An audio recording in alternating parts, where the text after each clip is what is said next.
If you've ever been disillusioned, disappointed, or discouraged in your search for love, and you know there has to be a better way to find the healthy, soul-filling love you've always longed for, then you've discovered the podcast for you. I know, as Ken's work personally has led me to find the love of my life. So here's your host of Deeper Dating, Ken Page. Hello, everybody, and welcome to the Deeper Dating Podcast. I'm Ken Page. I'm a psychotherapist. I'm the author of the best-selling book, Deeper Dating, which you can see right here and has changed many people's lives and has been a great gift to be able to write. I'm the host of this podcast, the founder of the Deeper Dating Intensive, and someone who has specialized in this work as a psychotherapist for many, many years. I'm so excited to be here with you. And today, I want to talk about what's been coined discouragement fatigue. That experience of just being exhausted of dating, tired, jaded, discouraged, disappointed, and what to do with those feelings and how to shift them to help you get to your goal, which is a wonderful, loving relationship. But first, I just want to say that if you are interested in this deeper dating approach to intimacy, just go to deeperdatingpodcast.com. And there you'll find transcripts of all 165 or 66 episodes, as well as free resources and gifts and all of the episodes. And if you do sign up for my mailing list, you will receive a collection of really beautiful and empowering gifts, including an audio meditation, a personal journal, and an ebook. And if you like what you're learning here, I would really appreciate it if you could subscribe and leave me a review on any of the platforms that you're listening to me on. Okay, let's jump in now. A number of months ago, I wrote to my entire mailing list and I asked them what was the biggest problem that they experienced in their search for love? What was the biggest sticking point, the biggest obstacle?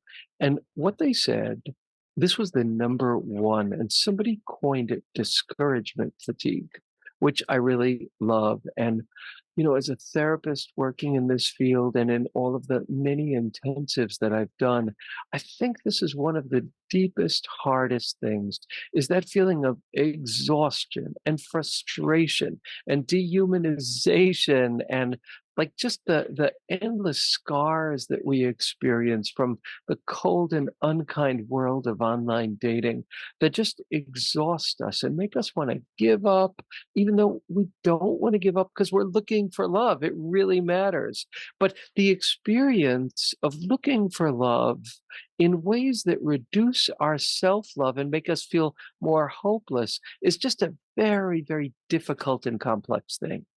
So what I want to talk to you about today is some of the ways that I teach, that I've discovered, that I've used in my own life to turn discouragement into hope, to actually be able to shift that experience of discouragement into one where you feel yourself becoming more empowered, growing, making different choices, meeting different kinds of people, all of which bring in hope.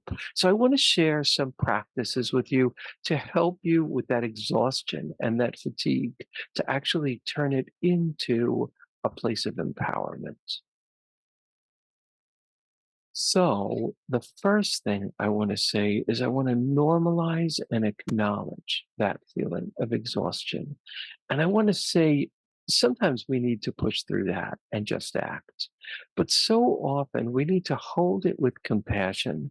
These things hurt. Like one of the things that I've experienced is that people who experience rejection, like hurtful rejection from someone really special to them, or maybe not even that special, but the rejection just really hurt. It throws us for a loop. We fall, we falter, and we think we need to get up right away, and that anything less is a kind of weakness. I think we need to be kind to ourselves. There are periods we need to pull back and heal. There are times that we need to be patient with ourselves. So I want to say that first, and I'm going to talk about that more later. But no, maybe I'll talk about it right now as the foundational skill for being able to deal with discouragement. And it is self compassion. It's being able to say, I'm hurt. I'm kind of despairing or I'm exhausted or I need a break. And being able to admit that and hold it with gentleness. This is one of the skills that I teach. And it's what I call the skills of holding ourselves with cupped hands. It's something I speak about a lot, but I'm going to say something about it right now.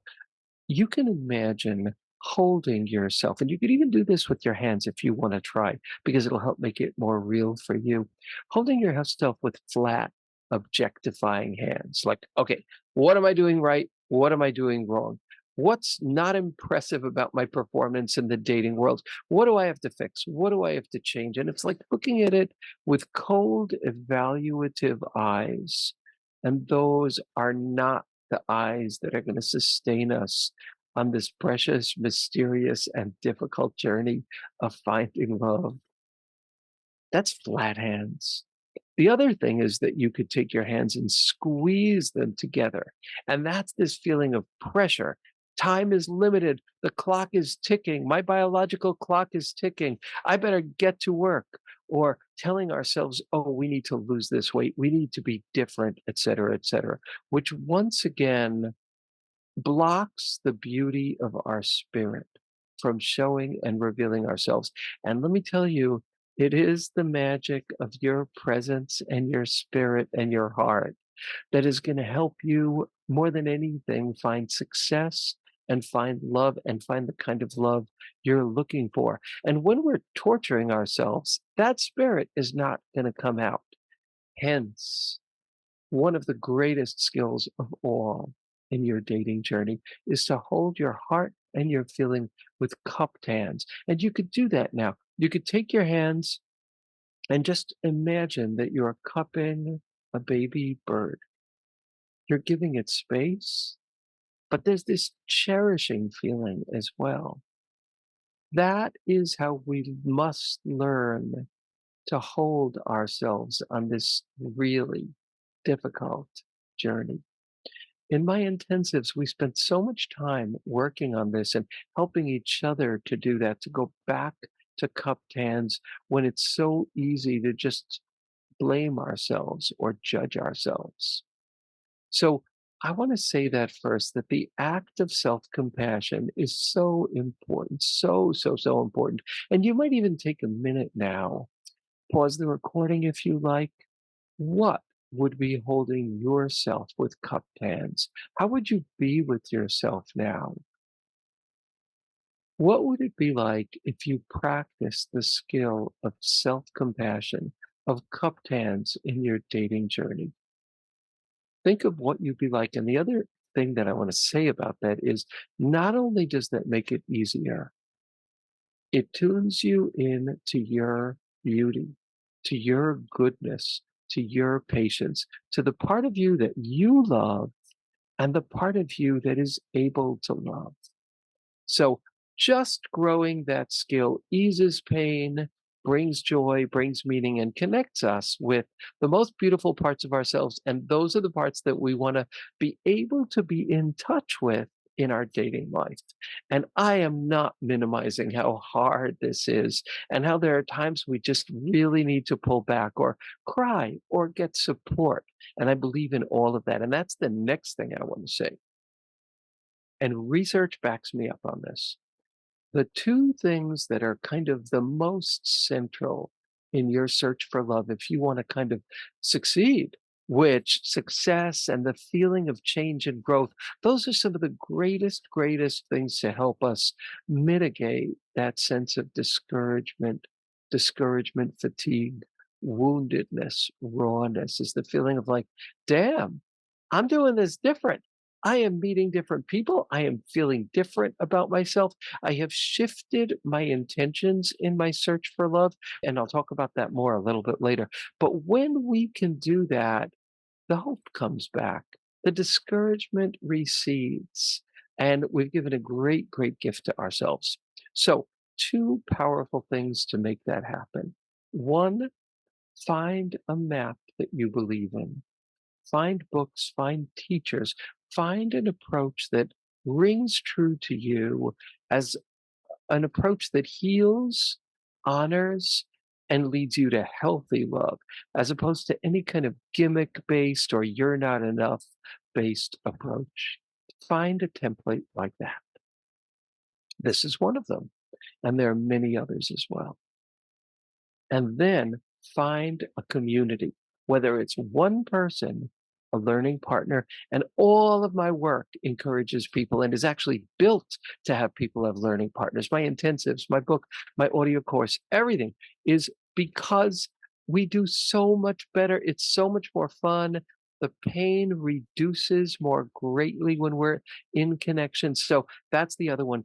Find a community or a person or a coach with whom you can experiment and fail and pick yourself up and realize something really didn't work and then look at it together and then think about and discover what does work. There's something about that we access our own, like kind of like the source of our wisdom. Our wisdom starts to bubble up in that kind of connection in ways that if we were left to our own devices and our own mind wouldn't happen. And the research backs this up just completely, completely. So that's another thing. Like, find a learning partner, find someone who is single, who wants to do the conscious work, who is kind and who is consistent and has your best interests at heart. You can actually go to deeperdating.com and fill out a profile there. It's a site that I and my husband have created. And there you can actually search for people who are looking for other learning partners. Here's another thing. See if you can, and I'm going to tell you some ways that you can do this. Turn this into an adventure because, damn, it is an adventure. It is an adventure of learning. It is a mountain to be climbed with all of the brutal difficulty and the occasional glorious views that you can get. But turn it into an adventure. And how do you do that? By turning it into an adventure of growth. So, how do you do that? How do you turn it into an adventure of growth? Well, one thing that you need to do, I believe, is to stop relying so intensely on online dating. And I am all for online dating. And for some people, because of distance or disability or lots of different possible reasons, online dating is like one of the only ways to meet people. Please know that I am all for that. But for those of you who can, create a hybrid. Don't just lean on online dating, which is so easy and so seductive and built to be that seductive. And I'm going to say more about that in a minute. But don't just rely on online dating. Have a hybrid and let the hybrid be online dating and try different kind of sites. Don't just do the swipe sites. Do sites where you can actually do keyword searches for the values and the things that matter to you. So use different sites. There are niche sites that really, really kind of like specialize in vegetarians or whatever, or bicyclists or whatever your interests are. And so that's one thing. Try different ways of approaching online dating. The second thing is look for online communities that are not online dating, Facebook groups, et cetera, communities, professional groups, communities of people who share your values. And then you can learn more about who the members are, and some of them you might develop something with. That's a richer way to connect because the more you connect based on shared values, the quicker your search goes, the more easily you meet people who you connect with. This does not, according to research, forecast that it's going to be an ultimate love relationship, but it does forecast some kind of connection. So why not start with that? And the third way is in person, in person, in person, because your magic comes through in person in a way that it doesn't in other ways. So those are the three kind of like branches of this hybrid approach that I really recommend. The fourth one is be in your heart and be in your connectedness and look at people and smile at people in Starbucks, on the street. Now, for women, this may not be something you want to do, probably isn't something you want to do. Um, so, but I mean, I guess a kind of open attitude and open atmosphere, like is good for anybody. So yes, be careful, but also see if you can be open, and if someone smiles at you, then you can notice it and you can communicate with people. And there's your magic that comes out in your day-to-day life that I really think is a very beautiful and important thing. So this is scary stuff, but it's an adventure. It turns this a little bit more into an adventure. If there's someone who interests you, see if you can be brave enough to approach them. It is scary, but that scariness actually heightens eros, heightens self awareness, and it's just something I really, really believe in. I'm going to say something now about online dating.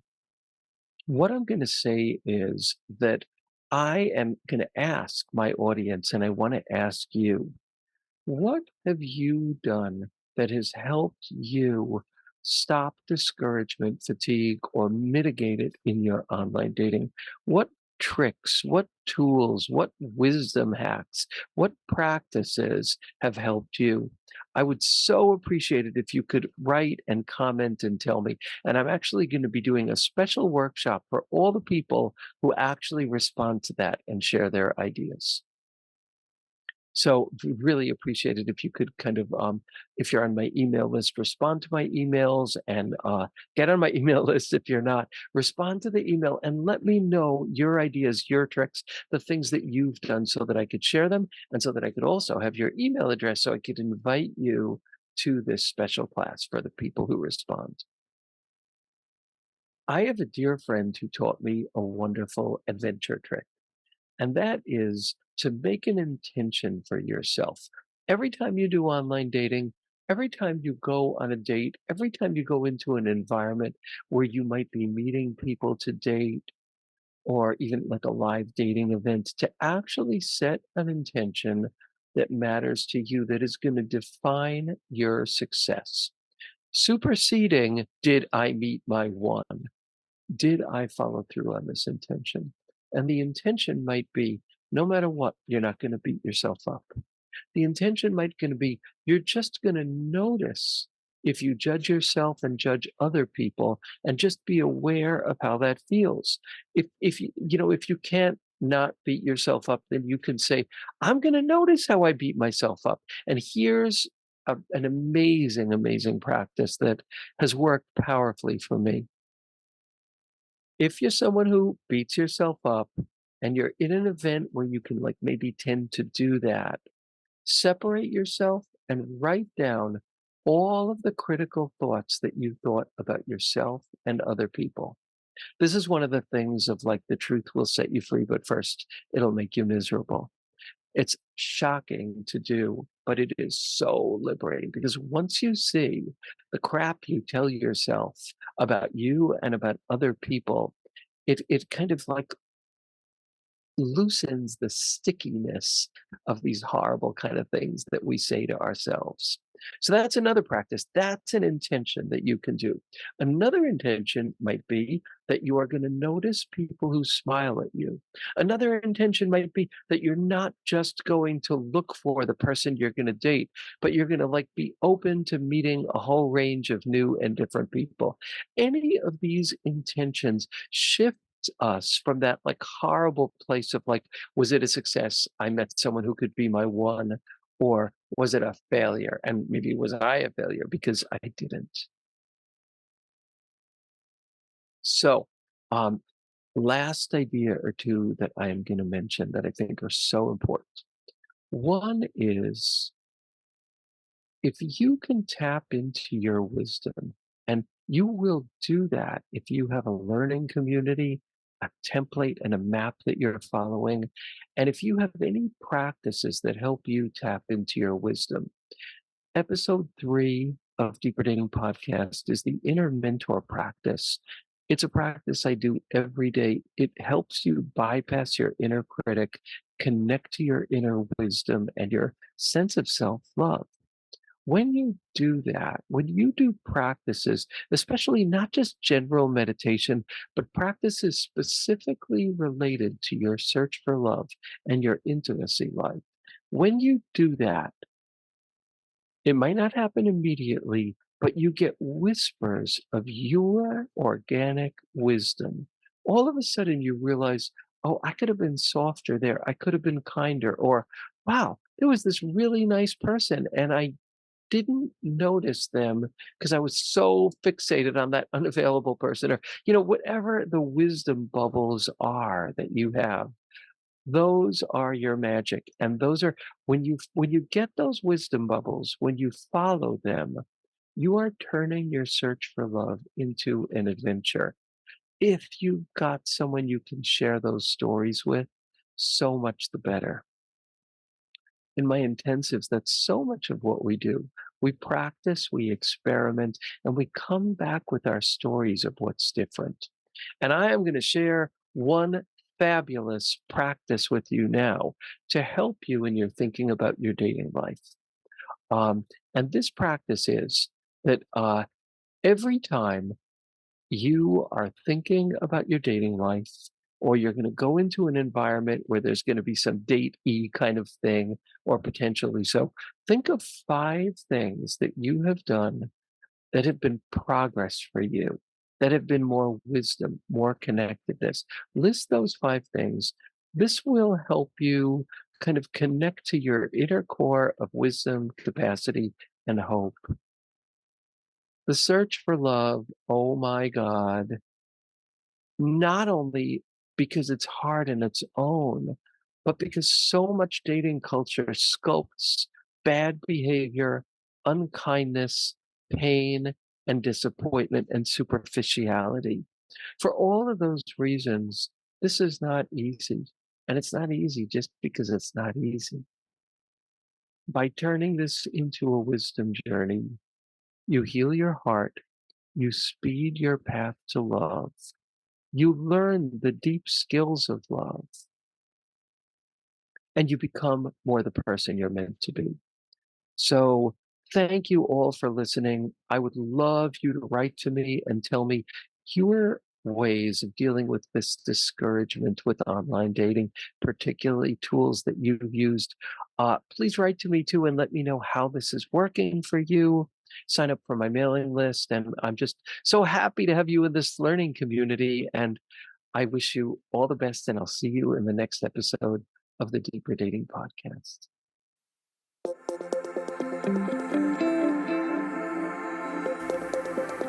And that's it for today's episode of Deeper Dating.